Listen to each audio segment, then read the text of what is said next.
민수기 11장 16절에서 35절까지, 민수기 11장 16절에서 35절까지 말씀입니다.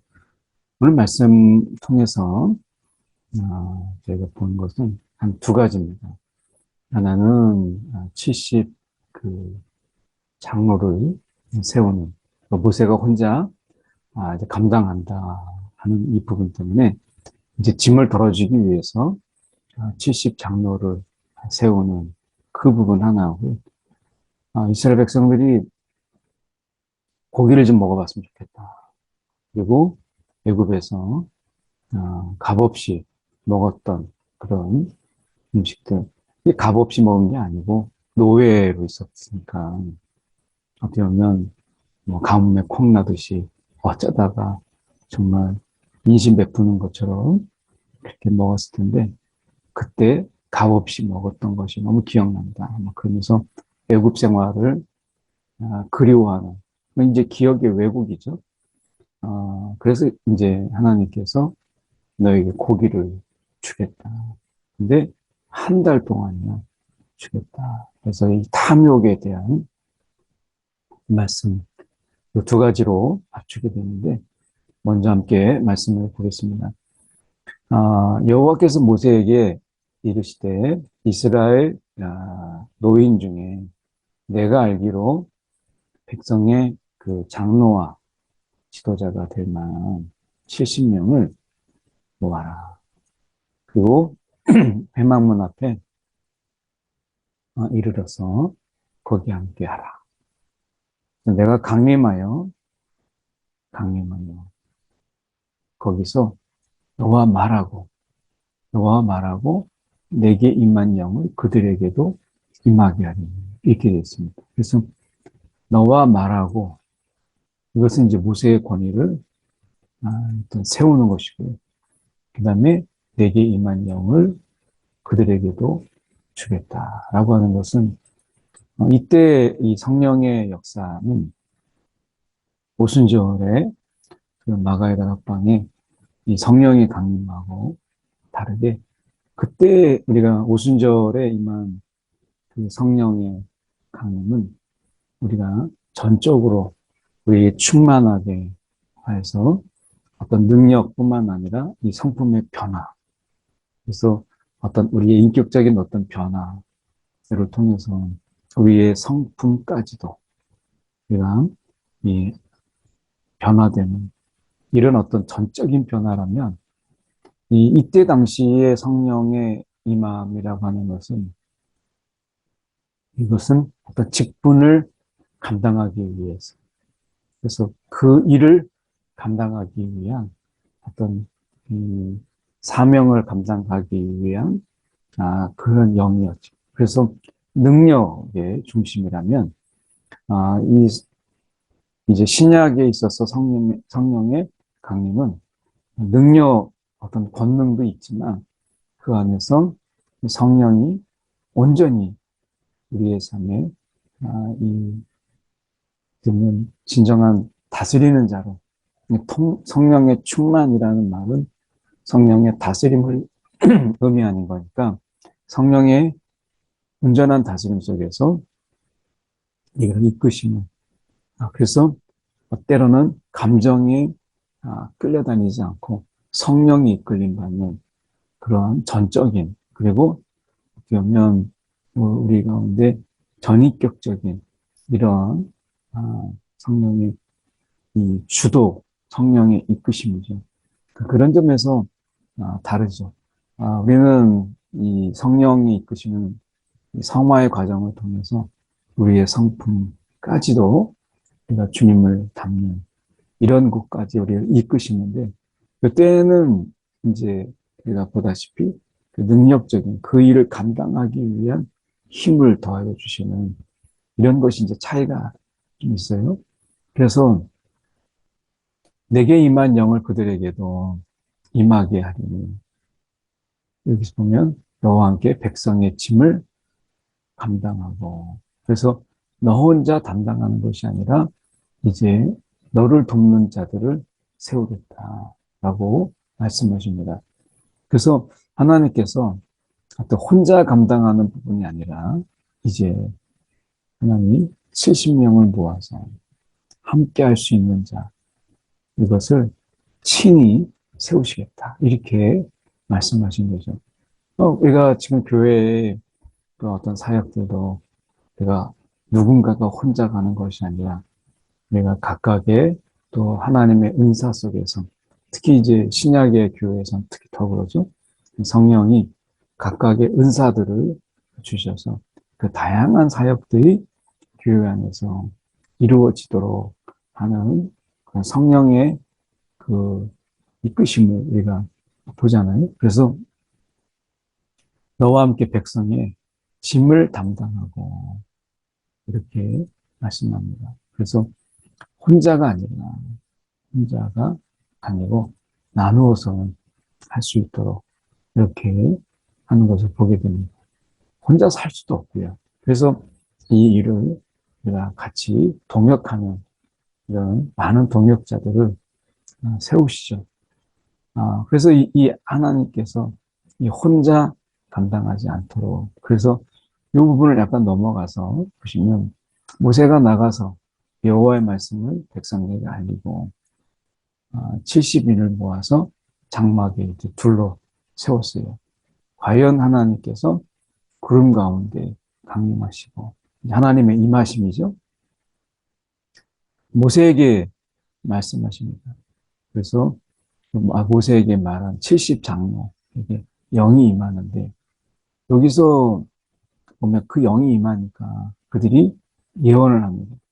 그러니까 여기서 보면 예언을 하다가 다시는 하지 아니하더라.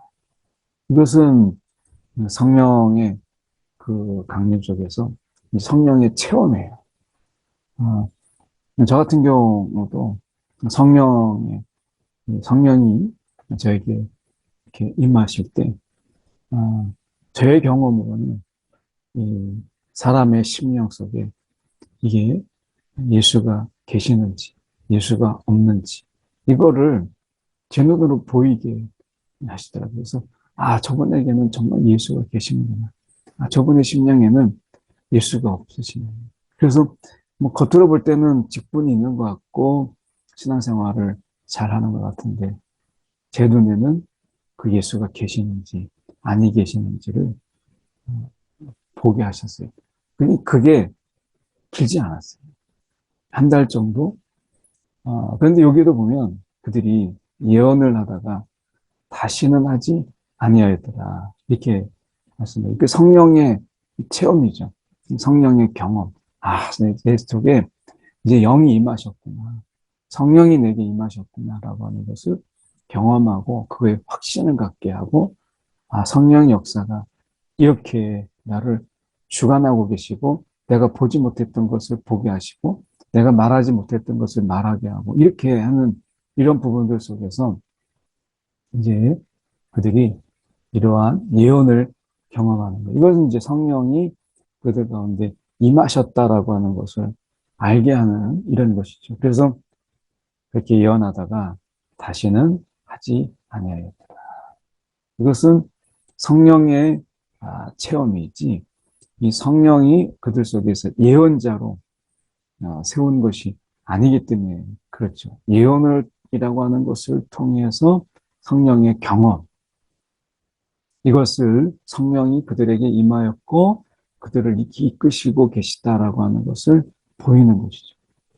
만약에 이들을 하나님이 예언자로 어떤 70명의 리더들로 세우는 것이 아니라 만약에 예언자로 세웠다면 계속해서 예언을 하게 하시고 또 그들을 그렇게 쓰셨겠죠. 그래서 여기서 보면 예언을 했다라고 하는 것은 성령의 경험이다. 근데 여기서 보면 분명히 70장로 중에 속한 자였는데 엘닷이나 이 메닷이라고 하는 두 사람은 나오지도 않았어요. 장막에서 나아가지 아니하였다가 그들에게도 영이 임하였어요. 그 놀랍잖아요. 이거는 이제 그들이 부름을 받았었는데 그들이 나오지 않았거든요. 기명된 자 이렇게 돼 있잖아요. 근데 나오지 않았었는데 성령의 임하심이 그들을 정확하게 찾아내서 그들에게 임하였어요. 그래서 그들이 임함으로 진영에서 예언을 하였다. 그래서 예언하나이다. 이렇게 이야기합니다. 모세를 섬기는 여호수아가 영적 질서를 걱정했죠. 영적 질서로서 모세에게 하나님이 말씀하시고 여기서 이제 모세와 말씀하고 있는 그런 하나님 영적 권위를 더하시고 또 모세를 통해서 말씀하셨던 분이기 때문에 근데 여호수아가 지금 예언을 하고 뭐 진영 안에서 그러니까 어떤 회막에서 하는 거하고 진영에서 많은 사람들이 보는 가운데 예언할 때 모세가 생각할 때는 영적 질서의 혼란 이런 부분들 때문에 여호수아는 아마 잘 알고 있지 않았을까. 그럼 모세에게만 말씀하시느냐? 이제 그렇게 나중에는 이제 이렇게 또 불평하고 또 반항하는 그런 작이 있었잖아요. 그러니까 여기서 보면 그들이 모세에게만 그럼 하나님 말씀하시냐라고 하는 이 영적 질서의 혼란 이것 때문에 모세에게 그들을 말리소서라고 이야기합니다. 그러니까 여호수아는 모세의 영적 권위나 그리고 진영 안에 있는 영적 질서를 위한 것이었다면 모세는 그 부분에 대해서 모든 사람에게 이렇게 하나님의 영이 임해서 다 선지자가 되었으면 좋겠다라는 관점의 차이라고 봐요. 여호수아는 모세를 중심으로 하는 영적 질서를 세워나가야 되는 필요성. 그런데 진영에 있는 사람들이 그런 영적 질서를 이해하고 있는 게 아니잖아요. 그러니까 하나님께서 모세에게 말하고 그리고 그들에게 영이 임하게 하신 부분 속에서 하나님이 세운 자는 지금 모세잖아요. 그 영적 권위를 모세의 입장에서는 분명히 세워야 되는데 영적 질서의 혼란 이것을 걱정했다면 모세는 모든 자들이 이렇게 하나님의 영을 경험하고 그들이 할 수만 있다면 다 선지자가 되었으면 좋겠다. 이렇게 말씀하는 이 부분에서 차이가 좀 있죠.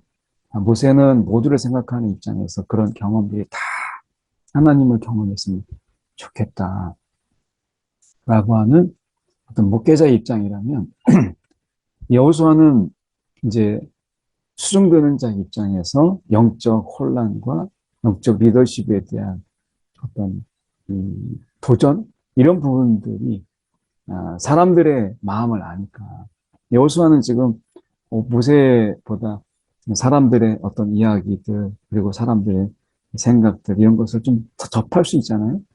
그래서 영적 무질서와 영적 혼란의 부분을 염려하지 않았을까라고 하는 것입니다. 모세가 적어도 모든 사람들이 다 선지자가 되었으면 좋겠다라고 하는 이런 부분 속에서 모세가 굉장히 옹졸하거나 리더십의 위기로 생각하지 않고 모두가 다 그랬으면 좋겠다라고 하는 이 모세의 굉장히 그 넓은 그리고 통이 좀 큰 이런 모습들을 우리가 보죠. 어떻게 보면 여기서 볼 수 있는 게 여호수아보다는 모세가 더 어떤 리더십의 관점에서 더 크게 보고 있다라고 하는 것을 우리가 생각해 볼 수 있습니다. 그 다음에 우리가 볼 수 있는 것이 보면 이제 고기 먹는 부분입니다. 그래서 내일 고기를 먹을 건데 너희가 기다리라. 그런데 중요한 말씀이 있습니다. 너희 몸을 거룩히 하여. 너희 몸을 거룩히 하여. 라고 하는 것은 이 거룩이라고 하는 부분 속에서 우리가 단순하게 어떤 몸을 깨끗하게 정결하게 하는 것만 생각하는데 여기서 거룩이라고 하는 것이요. 탐욕을 내려놓는 이런 거룩으로 말씀하세요. 그래서 이 탐욕을 내가 탐하지 않는 것. 그러니까 계명 중에서 탐하지 말라라고 말씀하시죠. 그러니까 이 탐하지 않는 마음까지도 거룩이라고 보시는데, 고기 먹기를 기다리라. 울며 이르기를 누가 우리에게 고기를 먹게 하냐. 그래서 애굽에 있을 때가 참 좋았다. 이렇게, 이거는 정말 그들이 해서는 안 되는 말이죠. 우리가 어찌하여 애굽에서 나왔던가. 하나님의 이 출애굽의 역사를 부정하는 이런 부분을 고기 하나 때문에. 그러니까 이들이 얼마나 이 기억의 왜곡이에요. 그때 그들이 죽어라고 일을 하면서 정말 쉼도 없는 삶을 살았는데, 지금 고기 그거 얼마나 먹어봤겠습니까? 근데 어쩌면 애굽이 사람을 다스리는, 이용하는 방법 속에서 간헐적으로 주는 것을 통해서 더 매이게 만들었던 부분인데, 이건 정말 전형적인 노예 근성이죠. 그래서 이 어찌하여 애굽에서 나왔던가, 이 전형적인 노예 근성입니다. 거기에 매이고 끌려가는 것을 이야기하는 거죠. 그래서 하나님께서 너에게 고기를 먹게 하실 것이다. 근데 하루 이틀 닷새 열흘이 아니라 우리가 한 달 동안, 한 달 동안 먹게 하시고, 냄새도 싫어하기까지. 느낌이 좀 이상하잖아요. 냄새도 싫어하기까지 한 달 동안 내가 먹게 하겠다.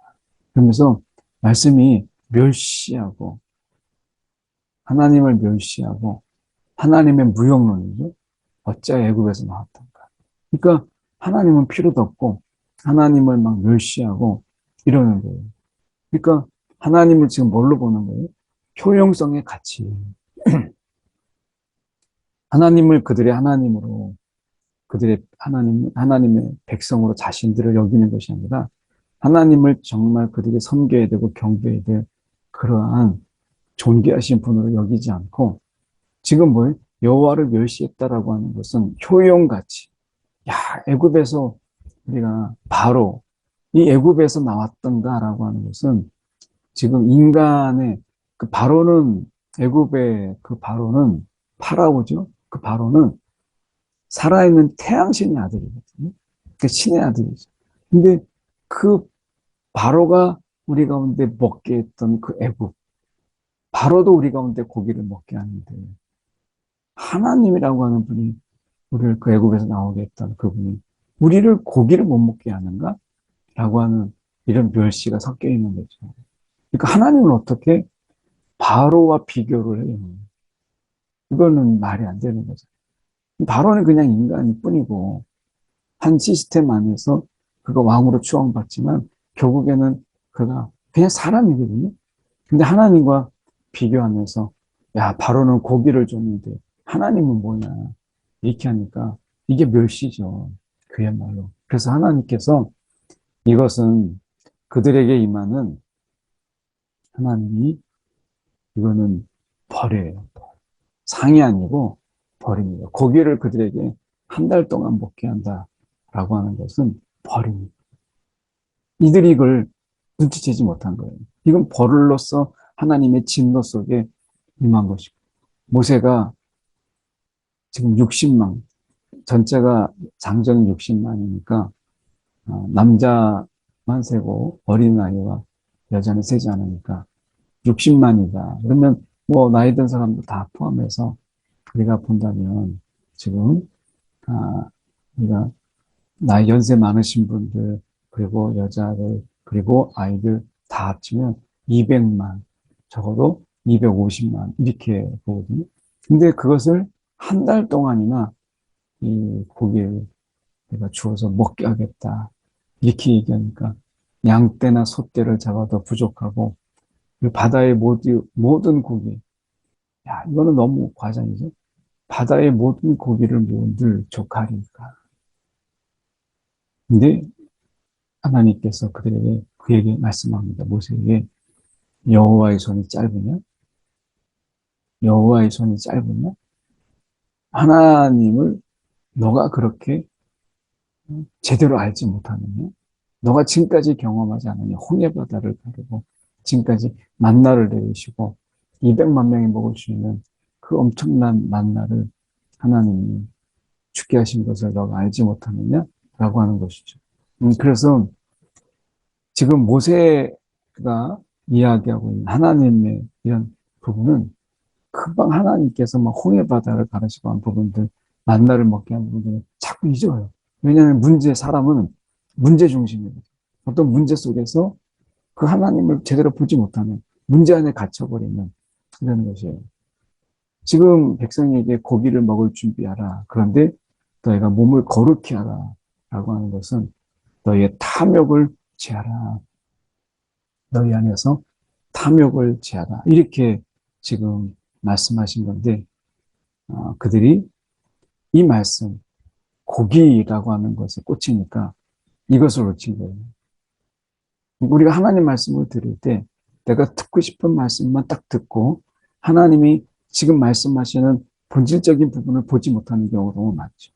그러니까 하나님께서 말씀하셨을 때 우리가 그 하나님의 음성을 제대로 듣지 못해요. 내가 듣고 싶은 말만 듣고 정작 들어야 될 하나님의 말씀하시는 부분들을 놓치는 경우가 정말 많잖아요.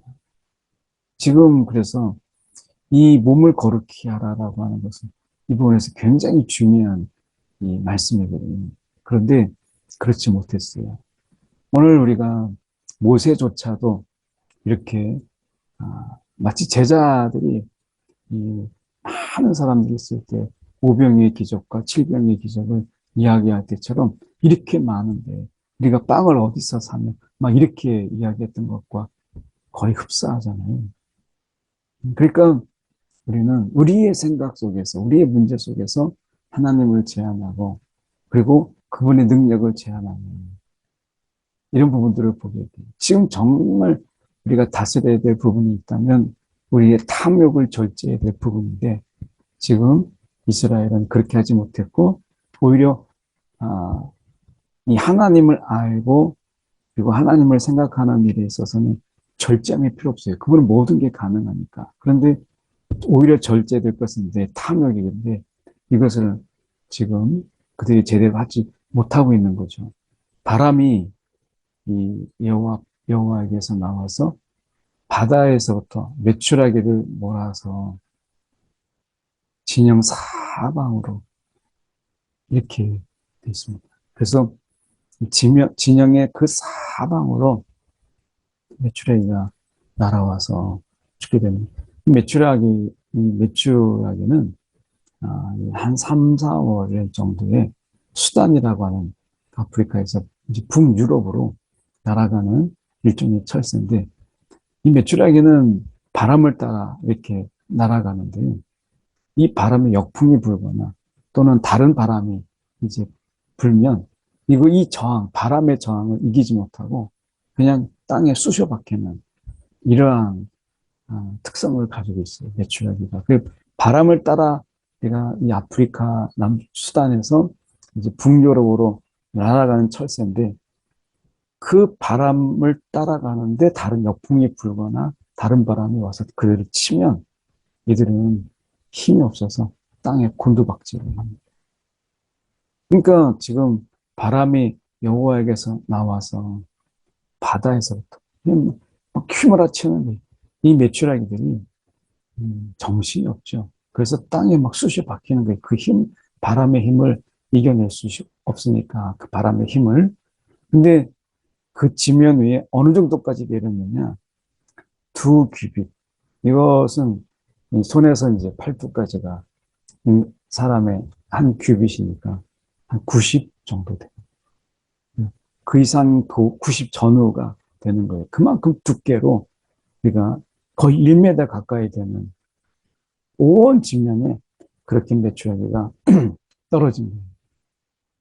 그래서 백성이 일어나서 그날 종일, 하루 종일 종야 해서 이튿날 종일토록 메추라기를 모으니 이 적게 모은 자도 10호멜이라 2200리터입니다. 그러니까 10호멜이라는 것은 2200리터예요. 그러니까 이들의 탐욕이 얼마나 큰 거예요. 분명히 하나님께서 몸을 거룩히 해라. 너희가 탐하지 말고 너희의 마음을 탐하는 마음을 절제하라고 분명히 말씀하셨는데 이거를 듣지 못하고 고기를 먹는다고 이것만 들린 거죠. 그러니까 우리가 어떤 문제에 빠졌을 때 우리는 그 문제의 답을 듣기를 원하죠. 근데 문제를 풀어가시는 하나님의 말씀, 이걸 보지 못해요. 그러니까 문제를 풀어나가시면서 이 상황에서 가장 중요한 게 무엇이다라고 하는 것을 말씀하신 것을 놓치니까 고기 먹네? 이것만 들리게 된 거예요. 그래서 거룩히 하여 그들 속에 탐욕을 제하고 절제하고 어떻게 보면 이런 어떤 감정의 절제, 감정의 통제 이것도 이제 거룩이거든요. 근데 그것에 그렇게 하지 못했어요. 이스라엘은 결국 이 자신들에게 생겨나는 이 감정에 충실했다 이렇게 볼 수 있는 거죠. 그래서 이 90cm 전후로 되는 그런 정도로 이 진영에 많은 메추라기가 내리게 되었어요. 백성이 일어나 종일토록 메추라기를 모으니 지금 한 달 동안이나 먹게 하신다고 했잖아요. 메추라기를 모으니 내가 그들이 열홈에 2200리터니까 얼마나 많이 모은 거예요. 자기 진영 사망에 진영 사면에 퍼투었더라. 펴두었더라. 자기를 위해서. 그러니까 안 주시면 어떡하지? 야, 이거 이때 아니면 내가 다 굶을 텐데 하나님이 지금 매일 부어주실 수 있음을 말씀하셨음에도 불구하고 그들이 이렇게 탐욕을 얼마나 탐하는지 그들이 쌓아둘 곳이 없을 정도로 그렇게 되었죠. 아직 고기가 이 사이에 있어 씹히기 전에 하나님께서 큰 재앙을 내리셨어요. 이 탐욕의 모습을 보시고 이 말씀의 경고를 아직 그들이 듣지 못했던 것이죠. 그러니까 어떻게 보면 분명히 하나님께서 거룩히 해라 라고 했는데 그들이 어떻게 했어요? 지금 그렇게 하지 못했어요. 한 오늘 2200리터나 되는 어마어마한 것을 모았죠. 그래서 하나님이 그들을 치셨어요. 어떻게 치셨는지 또 얼마나 많은 사람들이 죽었는지 하나님이 앞에서 그들이 하나님 앞에서 그들이 잘못함으로 인해서 얼마나 많은 사람들이 목숨을 잃었는가 어떻게 보면 하나님의 진노 아래 있었는가 라고 하는 것은 보이지 않지만 분명히 이것을 기브옷 우리가 아따 기브옷 아따와 이렇게 되어 있습니다. 이것은 탐욕의 무덤이라는 의미를 가지고 있는데 그들이 탐하게 된 거예요. 그래서 욕심을 낸 백성을 거기에 장사하였다. 거기에 장사하였다. 이렇게 말씀합니다. 오늘 우리가 탐함을 내려놓는 것, 절제하는 것, 이것도 거룩이다 하는 것을 우리가 보게 됩니다. 오늘도 이 절제가 두 가지가 나오죠. 그들이 영이 임할 때 그들이 막 예언을 해요. 근데 그 속에서 이제 하나님의 통치, 이 성령의 이끄심 속에서 그들이 절제해야 될 것을 보여주는 것이 다시는 하지 아니하였더라. 이렇게 된 부분이죠. 오늘 말씀 속에서 함께 제가 살펴보았습니다. 함께 한 1분 정도 하나님 문제 중심이 아니라 하나님 중심으로 또 우리가 몸을 거르기 우리의 탐욕에 절제함이 있도록 인도해 주옵소서. 함께 한 1분 정도 기도하겠습니다. 사랑이 많으신 하나님 아버지, 오늘도 하나님의 이끄심 속에 우리의 절제가 또 성령의 이끄심 속에서 온전히 주님께 맡김이 있도록 인도하여 주옵소서. 오늘도 우리 앞에 놓여있는 문제와 걱정, 우리가 거기에 집중해서 하나님을 제안하고 하나님의 능력을 제안하고 때론 하나님의 말씀보다 내가 우리 문제의 해결에 그 답에 마음을 빼앗겨서 정말 들어야 될 하나님의 음성을 우리가 놓치는 일이 없도록 주님 우리를 붙잡아 주시옵소서. 사랑이 많으신 하나님 아버지, 오늘도 우리의 삶 속에서 눈에 보이는 모든 것을 탐하는 하나님, 우리의 마음들을 절제케 하시고, 무엇보다도 우리가 하나님의 이끄심 속에 우리의 문제나 우리의 걱정으로 하나님을 제한하지 아니하도록 주님, 우리가 하나님 안에서 모든 것이 강함을 잊지 않게 하여 주시옵소서. 오늘도 하나님이 행하신 우리가 이 탐욕에 이 하나님의 진노, 괴롭 보면서 오늘도 성령 안에서 절제하는 자의 심령으로 오늘도 살아가는 우리의 심령들이 되도록 인도하여 주시옵소서. 살아계신 예수 그리스도의 받들어 기도드립니다. 아멘. 네, 감사합니다. 오늘도 복되고 귀한 하루 되시기 바랍니다. 고맙습니다.